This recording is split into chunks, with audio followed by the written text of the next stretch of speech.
Semi-annual meeting, July 23rd, 2025 at now 2:05. Roll call, please. Commissioner Fowler? Here. Commissioner Pittman? Here. Commissioner Thompson, I know absent. Commissioner Passmore? Here. Commissioner Johnstone? Here. Thank you.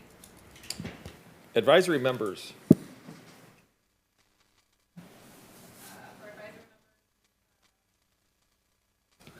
Eric C.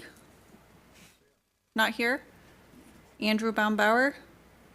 Not here. Jonathan Young? There's Jonathan. Here. Perfect. Steve Rothert? Not here. Dave Steindorf? Not here. Mark Grover, we have Amber. Okay, Amber's here. And Claudia Noss, not here. Aaron Wright. I'm here, and you can show Andy Benbauer here now as well. Oh, Thank Andy's you. here. Thanks, sir. Mr. Passport, would you lead us in the Pledge of Allegiance, sir?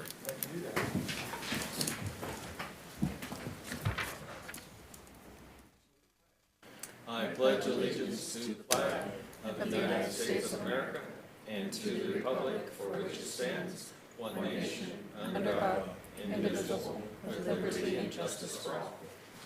Thanks, sir.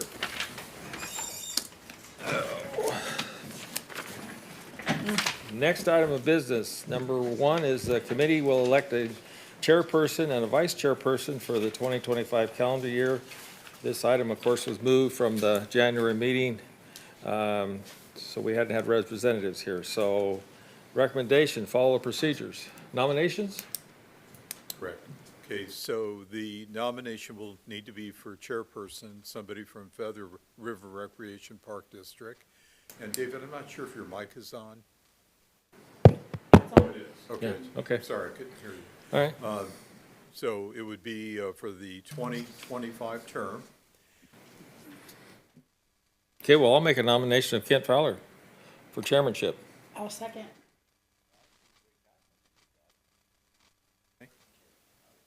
I try to get away, you know? I accept. Okay, so nomination closed. Do we vote? Yes. We got the vote button working. All right. Press your buttons here, folks.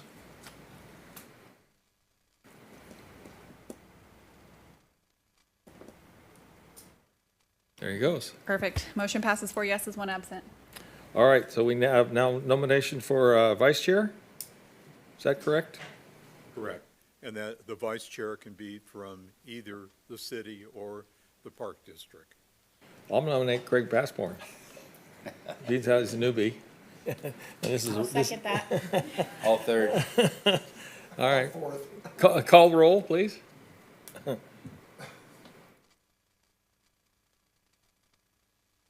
Come on, Greg, you get to vote for yourself. All right, thanks. All right. Can I get to pass the gavel now? Or I don't have to chair the meeting anymore, do I? I do? Yeah. Actually, you can. Mr. Chairman, welcome. Congratulations, sir, on your newfound Chairperson. Who knew? chair. Thank you. All right, so we're at hearing of item individuals non-agenda is where we're at.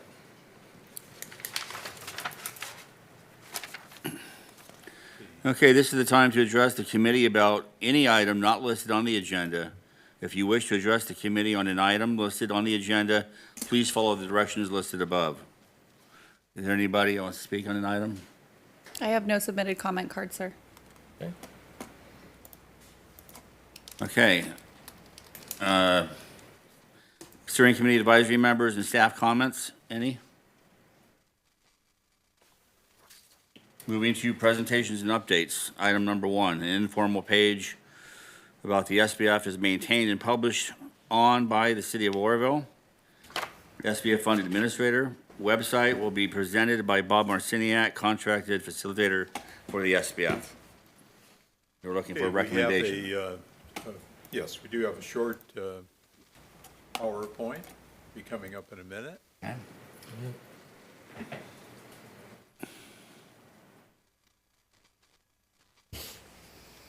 Okay, so this, I call this Meet the SPF. There is an informational page that is actually maintained on the City of Oroville website. I actually take care of that. When you're on the city's website, if you go to Government and then scroll down, next slide, you would scroll down to Government and then click on the SPF. There's multiple information, multiple drop-down pages to choose from. Next slide. And this is a list of each of the pages. And in the order, we put about the Feather River conceptual plan as the first item. If somebody was visiting that page, we would hope they would look at that first and have an understanding of how this committee and how the funds to support the committee would work. Okay, next page.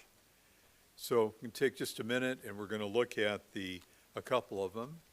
The first one we'll look at is the Feather River conceptual plan, and it basically was approved October 4th of 2017.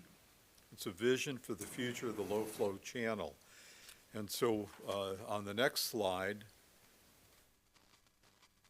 we actually have a map that has, we call them reaches, and if you look at it closely, either on the screen or in your individual handout, you'll see that each reach is in the river, but the idea of the reach is that if you're in reach 1, you reach out on both sides of the river to accomplish a project.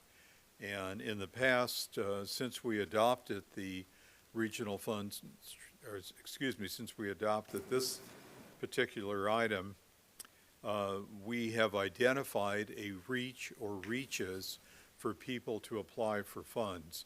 That way we're able to, somewhat the committee is able to control and focus the community back to where they need to be to ask for funding or assistance. I have a short question. Yeah, Is that map in backwards?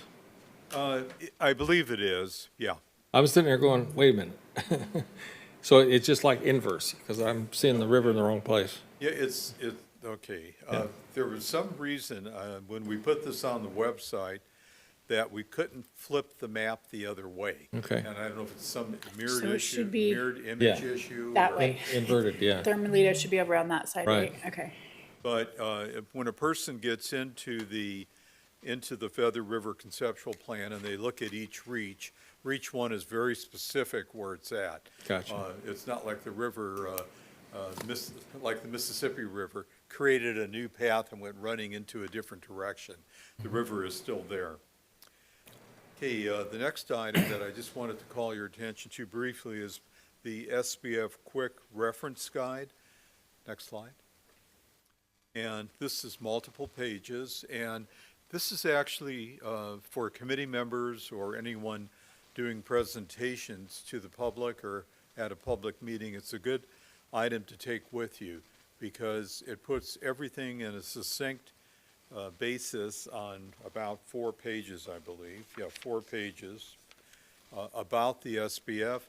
It kind of tells when this thing really began. If you go all the way back to 1935, the Central Valley Project, and then it continues on, and we're currently in this holding our breath for FERC to approve the licensing for Project 2100. Once that occurs, then we continue to move forward. It explains to the people what the settlement agreement is. Next slide. Okay. All right, sorry about that, folks. And then on the 3rd page, which unfortunately is sideways in the presentation,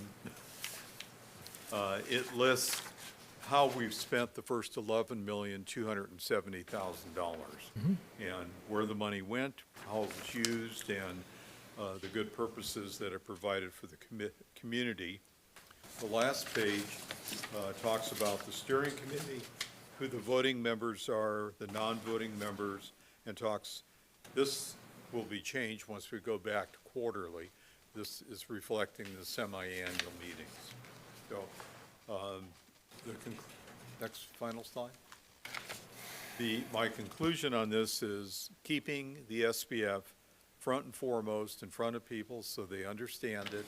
They know that funds have been here, funds are coming, and, you know, we're kind of excited that some funding is really going to be coming sooner than later. So that's kind of it. It's a fun thing to keep up to date. I look at each one of the drop-downs maybe once a month just to make sure that they're relevant and that we have information. I've also, when you find your way into the website, into the drop-downs, you'll see things about the potential swimming area, both freshwater and in the river, and the Whitewater project.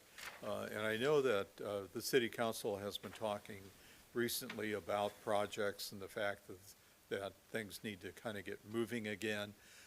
There had been a lot of studies done in the past which are really good to go back and look at and not have to recreate the wheel each time. So happy to be doing this, and I'd be happy to answer any questions or any comments that you might have about this particular item that's available to the public. I have a quick question. Is this tied in with the city's new website development, or? Just gonna ask that. Automatically moves over. Oh, Yeah, okay. Our webpage just got updated, what day? Last week. yeah. Thursday, so there's a big We're having difference. some issues with some broken links, so staff are going through to make sure, kind of as Bob mentioned, that make sure everything is still connected, but Okay, it's like it's a much prettier, Yeah, user-friendly I've website. looked at it. Yeah, it didn't get thrown out with the water when they switched to the new website. okay. Kind of like, you know, Oroville, the fun starts here was the logo and Slogan. phrase for the city for many years, and then it kind of drifted away quietly, other than the chamber who continued to use it. But so it's good to have fresh things. Good to use the things that were there before too. Okay. Thank you, Bob. All right. Thank you. Okay, moving forward to item 2, the consent calendar approval of the minutes. I'm assuming everyone's read the minutes. I'll entertain a motion to accept. I'll motion to accept the consent. I'll second. Call to vote, please.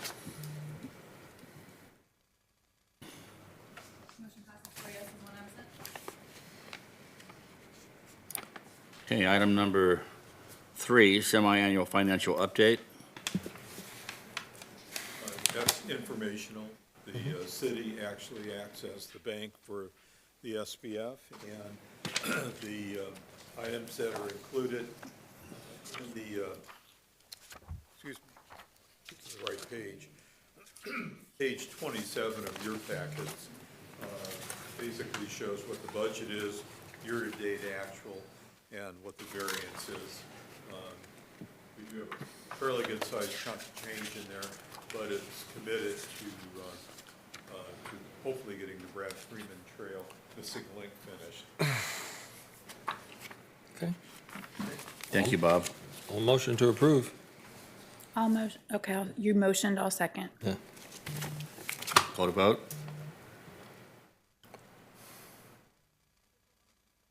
Yeah, it's just. That's all right. He added that one to talk about it, so. They did them separately. Yeah. Got it. Oh, did I vote? Yeah.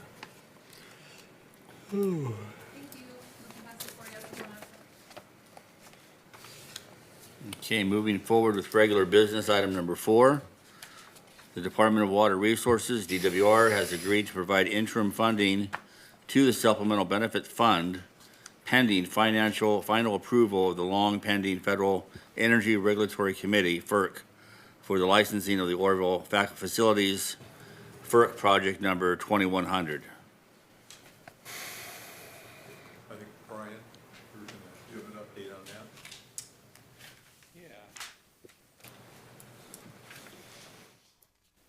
Yeah, good afternoon, everybody. I know the mayor sent out a letter, gosh, it's in the packet, but a number of months ago, and And we've had some good dialogue with the Department of Water Resources with regards to providing some additional funding for up to 5 years, $200,000 a year. So we were hoping it would be done in time for this meeting. However, an invasive mussel species came on and Darn it. has taken some significant time away from the team over at DWR, but at least it seemed to be a good willingness to try to find a path here that would make this work, and then ultimately, we would be able to have $200,000 to re-up the grant programs once again, and if with that, we would probably, you'll see later on in the agenda, there's a request to change the meetings going again from semi-annual to quarterly, once we get that rolling. I'm not sure if there's any update, Andy?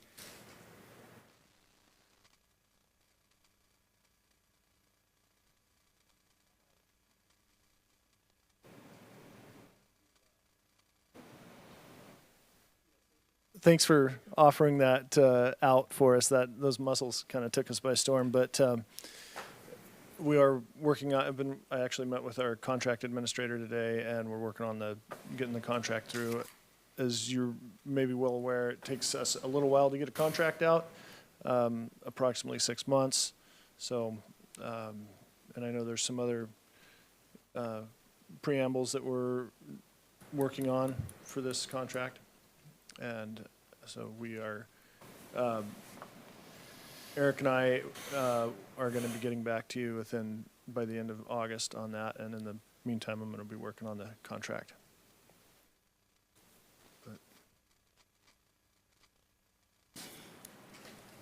Okay, so ultimately, if depending on the timing, if it's the committee's wish to change the calendar, what we could probably do is see how the timing works out and whether there is a need to have another meeting in October if their funding's distributed or. I mean, what we could do is, because we have an item to change the meeting dates from semi-annual to quarterly. Semi-annual is a big gap between meetings, but understood because of the fact that we, did not have a lot of funds. My recommendation, Brian, would be that we move ahead and go back to quarterly, and if we, for some reason, DWR has not accomplished the contract back to us, that we then bypass that meeting with notification to the public that it'll be at the next meeting. And then if the funds the contract happens to be available hypothetically November, not waiting all the way to January of next year, which would be our next meeting, we would then have a special meeting of the SBF, and then it goes to council for final approval back to DWR, and we can get the cash register with some money in it instead of ringing empty at the moment. Well, it's not quite empty, but close. Okay? Okay. Does that make sense to anybody, everybody? Do we need to vote on that? All right, thank you. This was just for information. Right, but as far as changing the meetings from semi to quarterly? Yeah, That'll come up in 2 items. Oh, Yep. sorry. No, that's okay. I'm jumping ahead. that's cool. And I don't think that we would have anything in 3 months. So if we're looking at putting a quarterly in, I think It's safe to say we won't have an October meeting, is what I'm hearing. Well, I might suggest If you that, need a proofreader, I'd be happy to All right. proofread it. Take the old contract and make the changes. changes. what I'm, Cut and paste like the best of them. yeah. What I'm thinking is it may be fruitful for us at the next meeting or October meeting to actually to put the request for proposal package pending the money coming in, so we can get a proposal package out to Quicker. folks quicker. So, we're ready to go when the funds do come in. Because even if you put out a request for a proposal, you're looking, what's our normal, 60 days, 90 days? So at least get that in the works so that somebody's in the stream that would be requesting the funds. So that'll be a purpose of the next meeting, probably. Sounds good. Anything else? Anybody? Okay. Item number 5, at the request of the Feather River Recreation Park District, the SBF committee will receive information about available SBF funds. Okay. So if you go to page 44, you'll see that the SBF currently has 450,997.18 in their cash balance.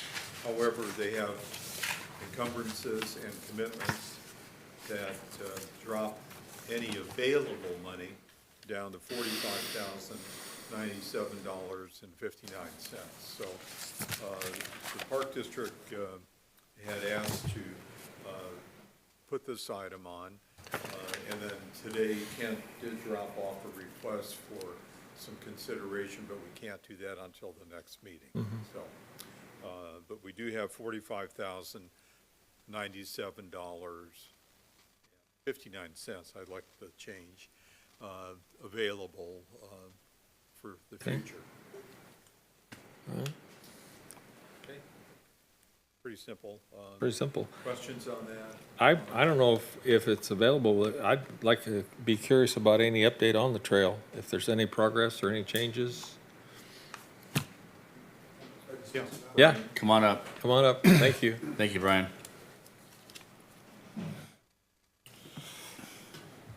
Am I hot? Yep. Yeah. So I do have an update from Monday of this week. I spoke with Katie Bush, who is the project officer, National Park Service Unit, and also my point of contact, State Park OGALS. The district does have a pending application for funds to be utilized for that Brad Freeman project.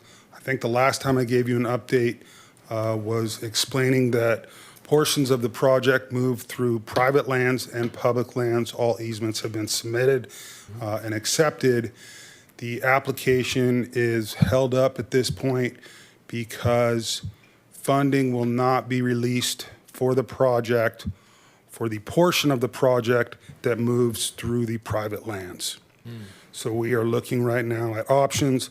Option number one would be to cut those private parcels if the owners were willing to designate or dedicate those lands to the public agency for the project. The other piece is Katie explained that funding could be available for the portions of the project that move through the public lands only if they are connected as part of the project. So if we have 3 public parcels, that portion of the project would be funded. However, if we checkerboard private, public, we have no connected public parcels, so no funding would be available. If the connected parcels are eligible, staff would need to go back and based on some percentage formula, let's say the 3 connected parcels were approximately 85% of the project, we would go back and revise the request for funding to be closer to that 85%. That does leave a 15% shortfall in the total project. So at this time, we are going back to the maps to identify the number of connected parcels and what we believe the approximate percentage would be so that we can identify if funding is released for that portion, what would the remaining shortfall be? And that is the update as of Monday of this week. Go ahead. Appreciate that. So on the private portions of it, are the owners of the property are we expecting them to make any improvements and upgrades along the trail themselves? Is that how that works? At this time, I have no communication with the owner of the private parcels. What I do know is looking at the notes is all of those parcels are in trust. So to identify the ability to communicate with owners Difficult. could be more difficult. What I know is that the easements have been accepted and filed. So all of that is in place. There is a piece from state that they use the word perpetuity, that this needs to be a lifetime project. So I think that's where some of the reservation is at this time. The state is concerned about committing and having those owners come back and pull. Okay. So that's the way it was explained to me. That's how I understand it today. Thank you. Yeah. I have Question, Brian. Are we talking about the Peter Gibson property? There are two private properties, Blackwell being one and Gibson being one. And in Gibson's case, you may not know this, but Gibson's will offered that property to the city of Oroville or to the rec district in his will. I believe it was an easement. Was it the It easement? was an easement. Okay, So I managed the property for a while, and I knew Dr. Gibson yeah, as well. However, I do know the current owner as well. okay, And I'd have to just give him a call and see where he stands. yeah, So that's at least one down. yeah, that would be a good improvement. Well, and I believe in looking at the Blackwell portion of the project, that is further moved away from the lower section of the trail. So that may not even impact. If anything, I believe it's just a small westerly corner of that parcel. So that could reduce the percentage of private land that the project moves through. So if we're talking a shortfall of, 4 to 9%, well, perhaps we can recover that. Right. If it's significant, 15 to 20%, the district is in no position to cover that shortfall. Well, personally, I'd be interested if you do and have permission of the property owners and there's costs for title transfer and all that, I would like to see a proposal come to this body to help compensate for that. I agree. So Full parcel or maybe, whatever it takes to finish this up, I think we would be interested in helping, because that's what the SBS is all about, and that just makes the grant work, that's all. Thank you. Yeah, appreciate that. Any other questions? Anybody else? no, Okay, thank you. Brian.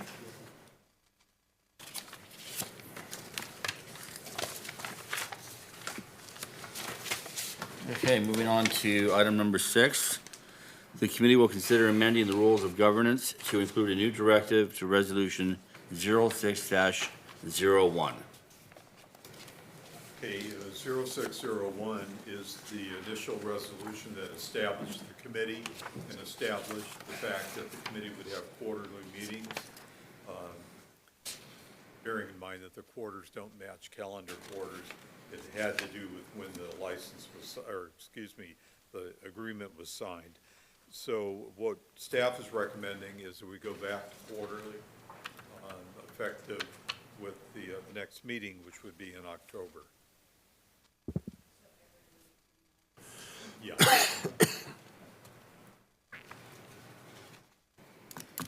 I'd motion to approve. I'll second. Any other questions, comments? Call to vote?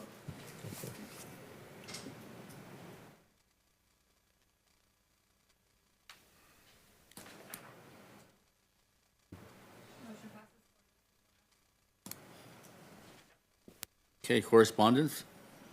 There is none. Okay. I might ask the city administrator for any correspondence with FERC, because I know he communicates with them on a weekly basis. Yes, I believe I shared this possibly with the committee, but I did have some positive correspondence from them back in May. While they were unable to give me exact timing on this, a quote is, "We're now finalizing our final step, ensuring concurrence with the Endangered Species Act. Once this is done, the commission will be ready to make a licensing decision." So that it gave me some hope and some optimism. I pushed back a little bit, asking, can you give me any timing? And unfortunately, would not. And I did reach out to them again this week, and there still is no update on that. But it looks to me like they're at the final stage of this process having to do with the environmental impacts. So I'm hoping that we hear soon. They do respond to my emails, so that's been positive. So keep our fingers crossed. But I'll keep pinging them periodically. I try to not do it weekly now because I don't want to Be a pain. be a squeaky wheel, Right. but a productive works. squeaky wheel. Works. Okay, is there any agenda items that people would like to see for the next meeting? I'll just raise the second question about the next meeting. We assemble a request for proposals considering the new revenue coming in. So we get it ready to, because we put it out and somebody's going to have to take the 90 days. So just get ahead of the storm. I agree. We don't have to spend any money until we get it, but Sure. that'll get people thinking. I also want to comment that the presentation on how to get informed about the SPF, we attended a meeting with Explore Butte County some time ago, and they're working on a project to locate a sports facility somewhere in Butte County. And one of the things I was sharing with the consultant group that's doing the work was some of the work we've already done here with the SBF. And this informational page will be very helpful to that body, because they're very interested in, they're looking for sites for some kind of a sports facility, I mean, a big one. I was throwing out there, we need something that'll seat 3,000 people. One of the problems we have with the lineman college is they're running out of room at the neighborhood church for their graduation ceremony. So they need somewhere to. So a stadium type? A stadium kind of Okay. thing that. Tractable seating. Yeah, tractable seating, multi-use where you can move things around and have all the indoor sports possible inside, not just, a basketball court. And one of the consultants had actually done 2 or 3 of those projects. So there was a big discussion about that and the fact that they're looking for real estate to do such a thing. Right. Orville does have a considerable amount of real estate available to the topic. And someone said, well, we won't see the people from Chico come to Orville. Except right now, they're going to Sacramento and San Francisco for team events, so coming to Orville is no big deal. So really, there is a strong emphasis, and we were all not worried about where it was, it's just the fact that this county needs some kind of sport facility. And I applaud Explore Butte County for, putting that together. There's a huge amount of work in this body that already has been done that'll help them locate something somewhere. So it's very helpful. My third comment was I wanted to thank DWR and state water contractors for, making it right for us to have some funding to kick things along, and we very much appreciate that. We've all been in this 18-year struggle, and it's very helpful to move projects along.